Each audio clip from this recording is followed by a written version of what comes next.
Ladies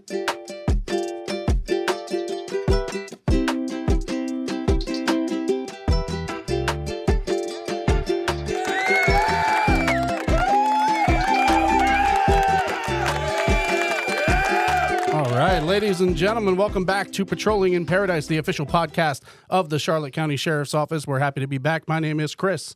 And I'm Gabriella, and today we are joined with none other than Sheriff Bill Prummell, Sheriff of Charlotte County. Why don't you go ahead and say hello? Hey, everybody. Glad to be here.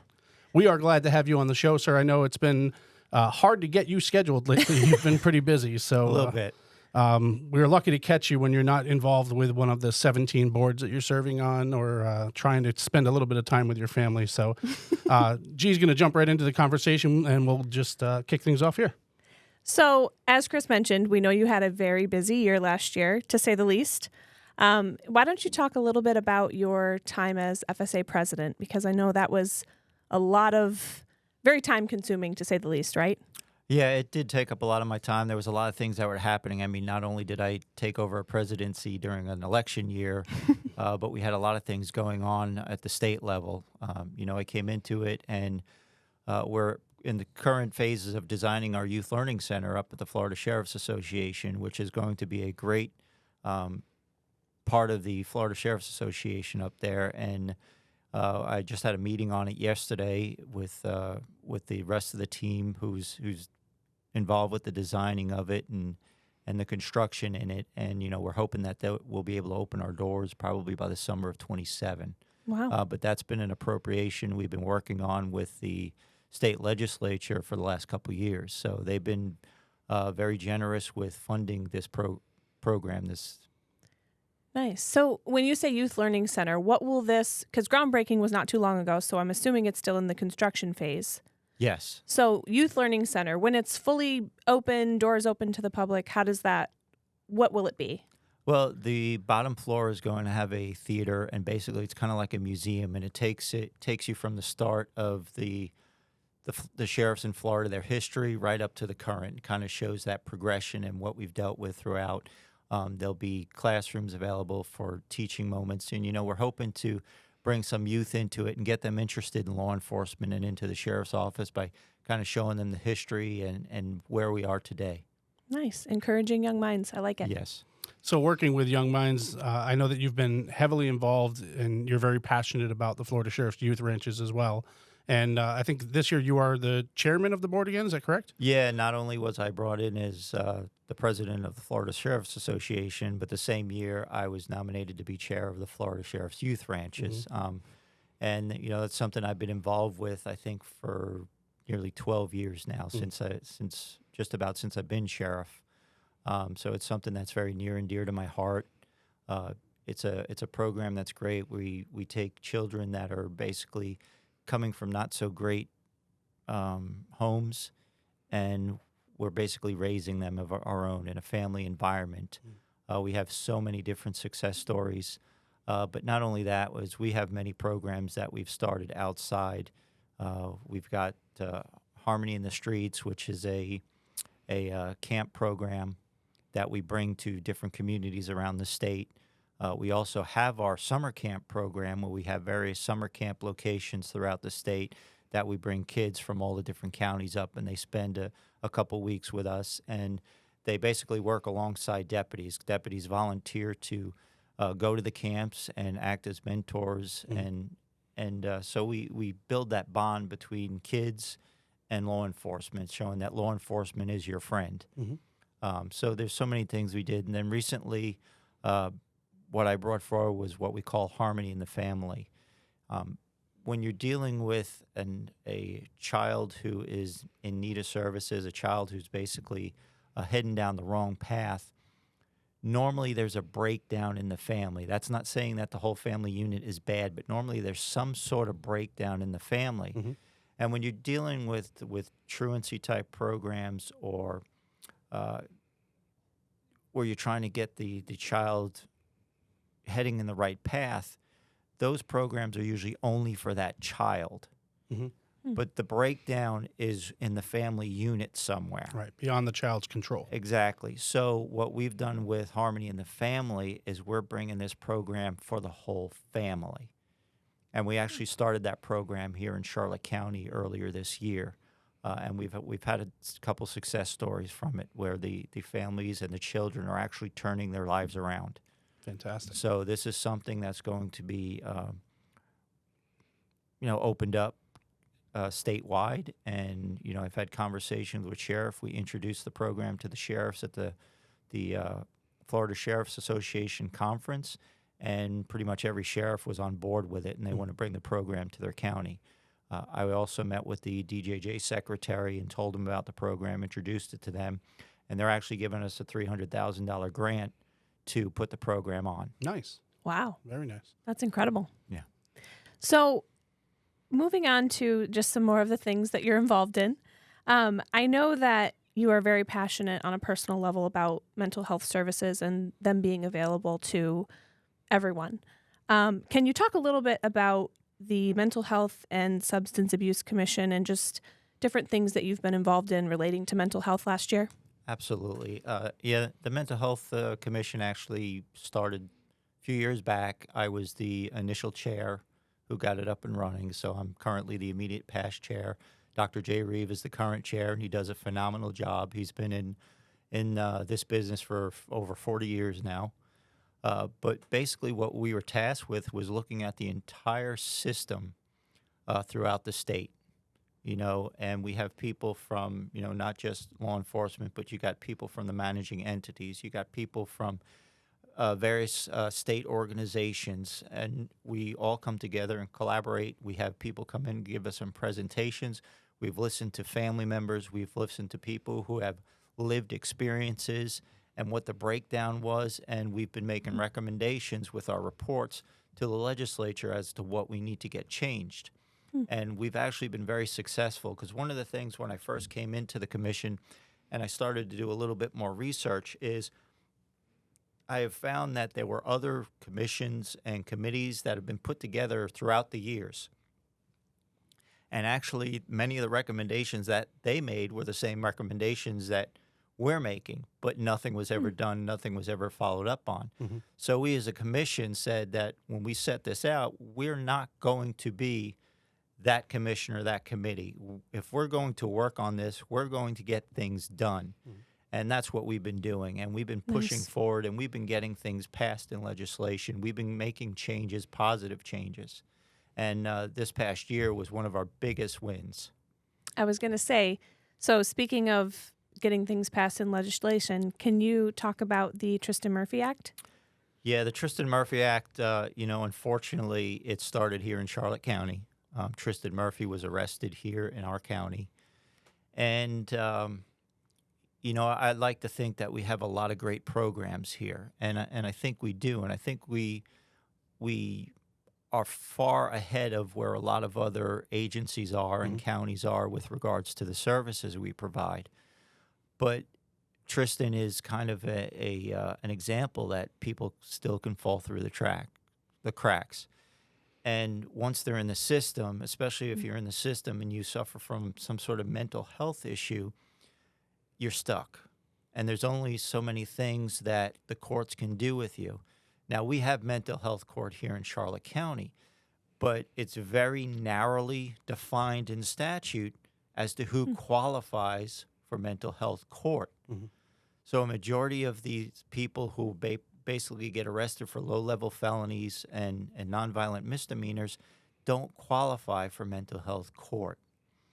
And what ends up happening is that the courts then deem them incompetent, and they sent them for competency restoration. Now, a lot of people think that competency restoration is treatment. It's not treatment. It's just someplace they go so they can understand the charges brought against them, and they can communicate to their attorney. They can communicate in court. That's it. It's not treatment at all. And it's very expensive. They say for one person it takes about 6 months. It costs about $50,000 a person. Oh, wow. And per statute, DCF, once somebody is deemed incompetent and needs to be have a competency restoration, DCF is supposed to take them from that jail within 15 days. They can never meet that because they are so backed up, because so many people are being referred for competency restoration. And then what also happens too is that person will go for competency restoration. They'll be set. They'll come back to the jail. And then because there's usually a time delay before they can get back into court, they decompensate again. And then, anywhere between 70 and 80% of these individuals who go for competency restoration, when they come back, they're usually put on probation, they're released for time served, or the charges are dropped. And then they go back out into the community, and then within 6 months, they're reoffending. So the system's not working. Right. And it's costing a lot of money. So what we were able to do with the Tristan Murphy Act is we were able to basically give the courts options where they can somebody who's identified, they don't have to send them for competency restoration. We save that for the people who are your violent offenders, those that need to go through that based on the seriousness of their charges. These who have low-level felonies and misdemeanor charges, the courts can require them to pursue outpatient treatment or even residential, depending on what the diagnosis is and what sort of treatment that they need. But the court now has oversight over it. So now we're getting them treatment. We're not just sending them so they can understand what's going on in court. Wow. So that was a big win. It should save some dollars, but on the same sense, and I just talked about this at our commission meeting we had earlier this week, is although this act is a great act and is a great step forward, like I said with the competency restoration, there's a waiting list. Well, there is also a waiting list for residential beds. So now we're pushing people toward the outpatient is going to be the best, but you're still going to see some individuals that are going to need to see residential programs, and there's a waiting list for that as well. So we still need more beds, and then on top of it, like every occupation we've seen throughout, is they need more mental health clinicians. There's a shortage there too, just like we're seeing in just about every profession right now. Yeah. And, another good thing that came out of the Tristan Murphy Act is we have a data collection piece that's going to come out of it. So now we're going to be, data is going to be collected by the University of South Florida. And basically we're going to be able to really identify what the issues are within the state of Florida, and we're going to be able to direct the services based on what the data is telling us. And this is something we've never had before. Yeah. That's fascinating. I think it's so cool that you've gotten to this level now where you're in those big rooms with those big people, and you are one of those people. You fit in there now, and it's not like the little guys coming up to the big table today. It's, oh shoot, Sheriff Prummell just walked in. Let's see what he's got to say today. You've really taken your brand, if you will, to that next level, and I think it's really showing in what you're getting accomplished on those state levels. I think it's impressive. Well, I appreciate that, but I'm still Bill Prummell. I'm still a husband and a father, and I'm just, as part of my job, I see a problem and I try and take care of it. But one thing about you that, and I'm not just kissing up because you're sitting here in front of me. One thing about you that I've always respected is that no matter how much you've accomplished something, every single time that's come up and we say, wow, look what you did, the next thing out of your mouth is, yeah, but there's still more to do. And that seems to be the case on every single thing that you accomplish. And I just think that's incredible that you never stop. You're always going to the next thing. And so, when we're talking about what you've done for the youth, and we talk about what you've done for the mental health services, and you created the IRIS program here in Charlotte County, and it's just, you're still working towards things that other people would say, oh, okay, I did something, I can check that box on my resume and move on. But you're like, nope, now let's look at the next level of that and take it to another direction. I think it's impressive. Well, thank you. I appreciate that. But, that unfortunately in this business, our work is never done. There's always something, some other issue that comes up, something else. But, it's funny talking about that because, with the opioid funding that became available and core funding that became available, I've been involved with several meetings as to the funding that I can use here in the sheriff's office and what I can use it for. The unfortunate thing is what I can use it for, I'm already doing. Right. And they say you can't use this money to supplant. So I can't even relieve the taxpayers a little bit and say, okay, I can save the taxpayers and just use this money for this program right now, because the way the rules are written right now is they say you can't supplant. But yeah, that kind of leads you or shows you that we're doing a lot here in Charlotte County, but there's always more we can do. Because like I said, you know, the unfortunate thing with Tristan Murphy is with all the programs we had here, he still fell through the cracks. And once he got into the criminal justice system, it was hard to do anything for him, and the courts had to follow the law. Mm-hmm. Yeah. But that does kind of, to segue off of what Chris said, it's fascinating as an employee, and of course being able to sit down with you today and really hear you talk about these things in depth. It's fascinating to see that you do all of these amazing things and you still want to follow up on them, and then you're still saying, yeah, I'm just a husband and a father. I'm still just Bill Prummell. That speaks volumes to your character, and I think it's incredible for people to see that, because that's their sheriff. You're their sheriff, and it's amazing. Well, thanks. I appreciate that. But it's part of the job. It's what I should be doing. It's what I expected to be doing. I think if all of us just took a step back and worked toward just making things better, not just for yourself, but for everybody, this might be a much better place to live. Absolutely. So talking about making things better, along the way, you are one of those people that you learn lessons and then you move on and you put those into motion. So we've gone through Hurricane Charlie 20 some odd years ago now. Hurricane Ian was another wake-up call for us. And then we had Hurricane Helene and Milton. And now we're looking forward to, we're in the middle of hurricane season right now. We're just about at the peak. So learning those lessons from what we've been through in the past, you went ahead and you put some resources together to make sure that Charlotte County is prepared for this year's hurricane season. Do you want to talk a little bit about that? Sure. You know, I don't know if it was a blessing or not, but when Hurricane Charlie came through, I was a sergeant with this agency, and at one point I was assigned at the command post. So I kind of got to see how things were run.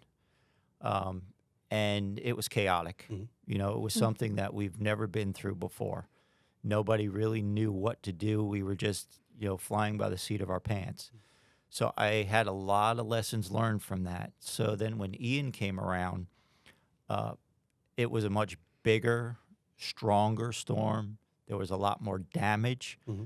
But overall, we responded and bounced back faster than we did during Charlie. And Charlie was a very small storm. Although it was very strong, it was a very small storm. And then you got Deborah, Helene, and Milton, which came back to back to back. And what here in Charlotte County, what Helene started, Milton finished. And I've always said that we have been very lucky. Although we were hit with Charlie, we were hit with Ian, and they were both very devastating storms. For us, they were wind events. So they came and went. We never had the water events. Well, Helene and Milton were water events. And now they could have been a lot worse. Sure. It could have been much worse because we didn't have the surge we could have had, but still we had enough damage where all of our coastal areas were flooded and they were devastated.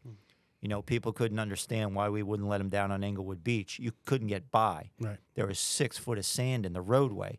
There was a house that was blown into the roadway. Yep. Yeah.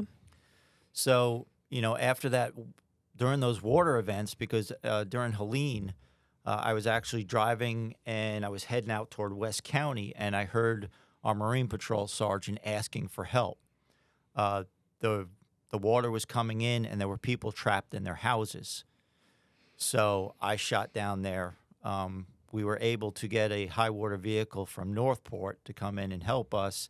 The fire department came, and they had some shallow water boats. We were able to get in there, and we were pulling people out, a lot of people out, because every house down the road we were down was just flooded. They were devastated.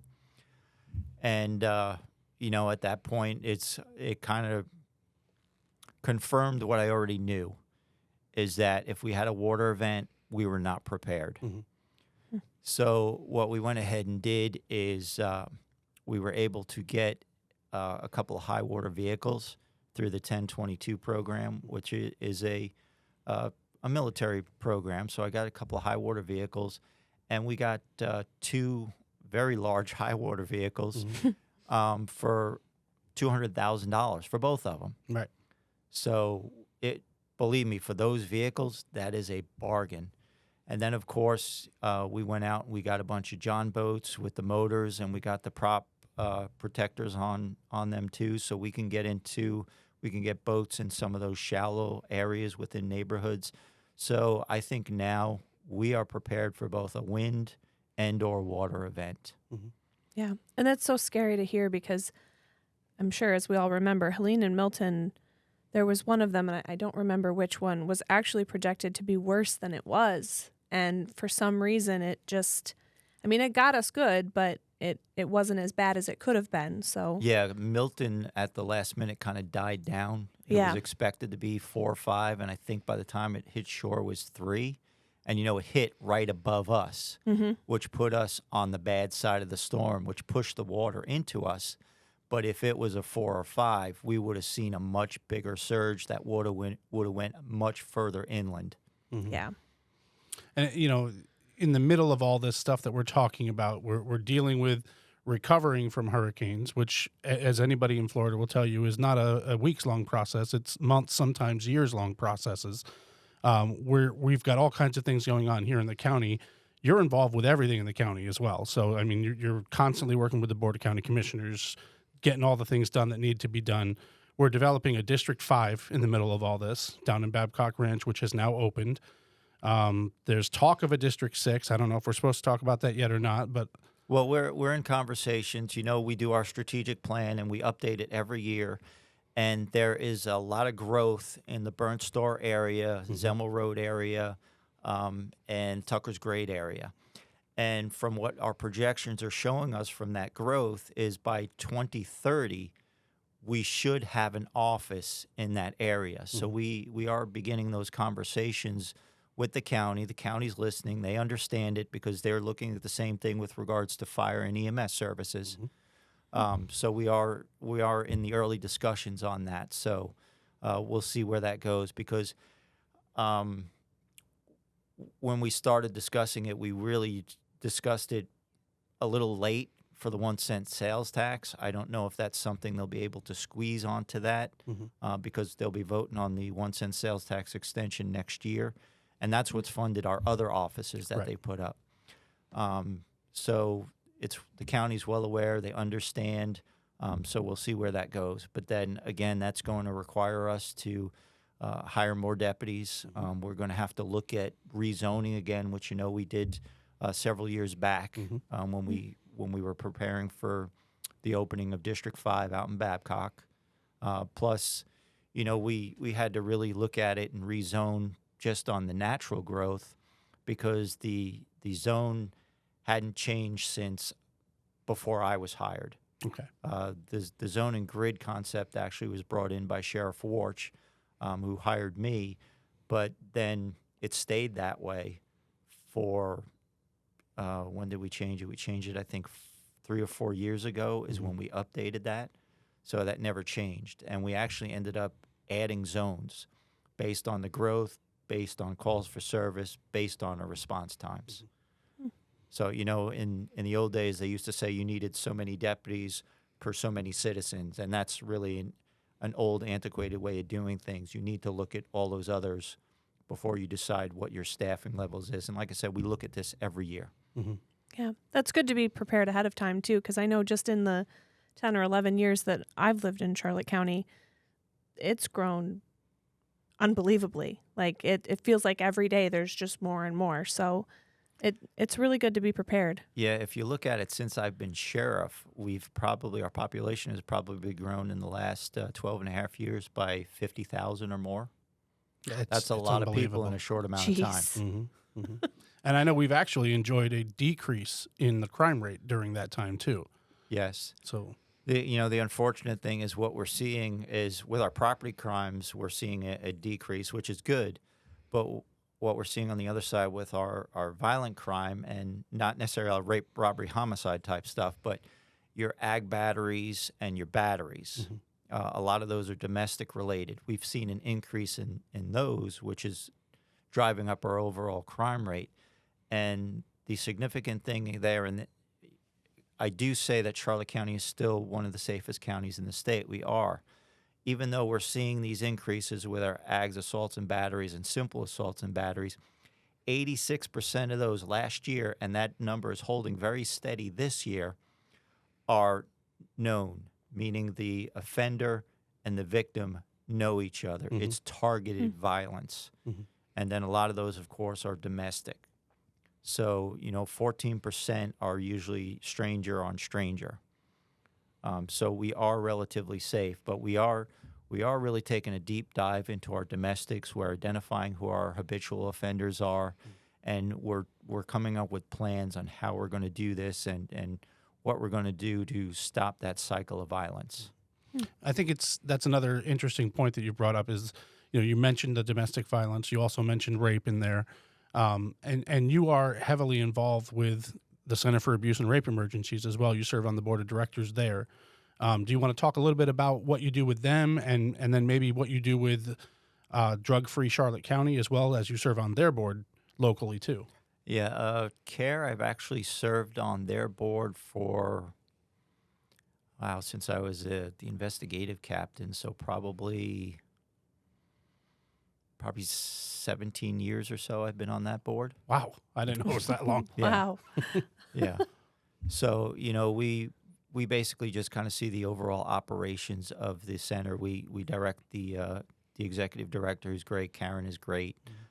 She keeps us informed of everything. But, on a more operations level, we work with her between the sheriff's office and the center to come up with strategies on what we can do to reduce the cycle of violence. We have one of their victim advocates who works very closely with our domestic violence unit. They work here in our office.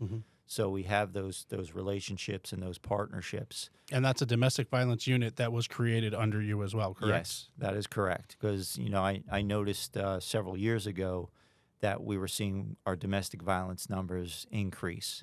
And we needed to come up with something to be able to tackle that. So, it's still a work in progress because it's difficult to get inside somebody's home. Sure. But, once we're finally able to identify who our habitual offenders are, because lots of times with domestic violence, it's not just one time. Right. So if we can identify those who are over and over again, that's something we can do more intervention with and stop that cycle of violence by addressing not just the offender, but working with the victim and the family. So hopefully we can better the environment within that home. Or, worst case scenario, if that victim needs to get out, we work with CARE and we have those resources to make sure that that person is successful when they're leaving. Because, I know you worked within CARE for a while. I did. So you're very well aware that, lots of times the suspect, the offender, will hold over the victim's head that you need me. Nobody else will take you. I support you. And they feel that there's no place for them to go. Right. So we have to get in there and be able to show them, no, you have options and we're going to help you. Breaking that cycle. Exactly.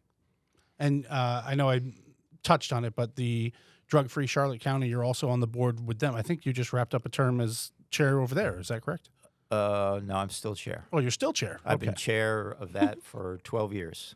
Oh, okay. So when do you sleep? Not very often. I think I drive my wife crazy. Because she's like, why are you always moving? I'm like, because my brain won't stop. Right. I mean, yeah, the list just keeps going on and on. Well, Sheriff, we know you're a very busy man, so we won't take up too much more of your time. I would like to ask one more question. Right here in Charlotte County, as the sheriff, what is your vision for the remainder of this term?